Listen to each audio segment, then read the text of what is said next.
obviously have made a decision to make sure the economy doesn't collapse.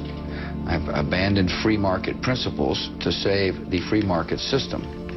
Hi, truth seekers. I have a Telegram chat known as the Spirit of Meadows Open Chat, as well as an official channel where I post various things. There's an individual named Patriotic who posts extremely frequently in my chat.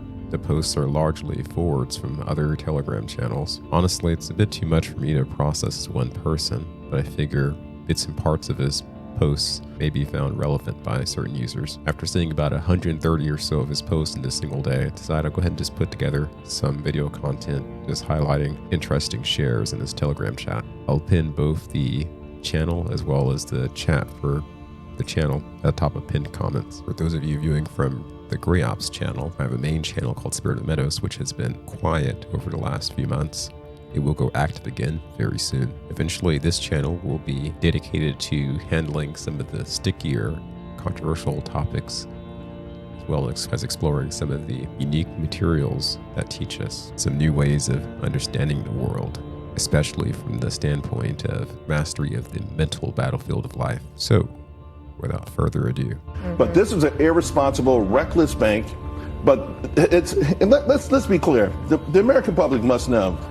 Every account in this country is insured to $250,000. Every single account. This was not about bailing out small accounts, regular Americans. The mean bank account in this country is $41,000. You want to go by, so if you look at, for instance, the average bank account for someone without a high school diploma, $9,000.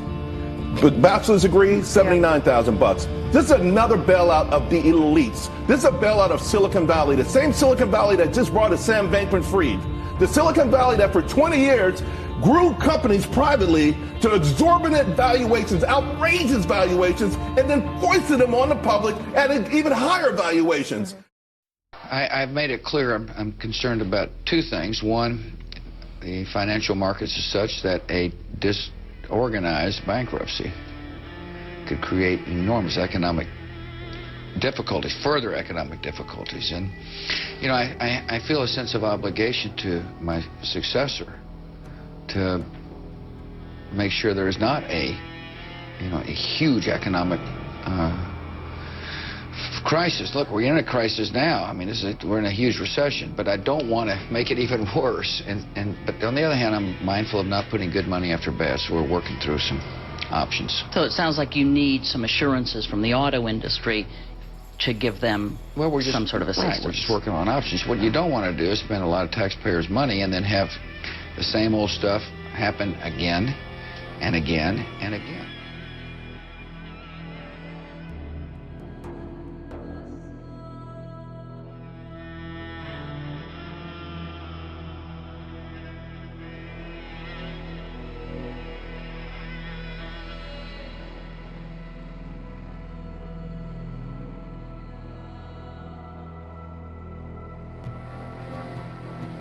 And you're now, no, you can't get it out of the existing money, that $25 billion stash, and probably will have to take it out of elsewhere. We're looking at all options. Okay.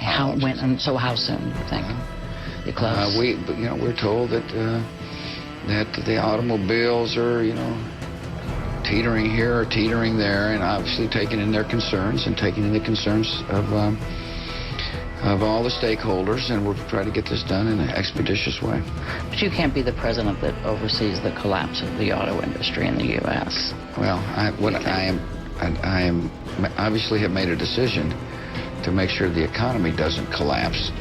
I've abandoned free market principles to save the free market system. And I think when people review what's taken place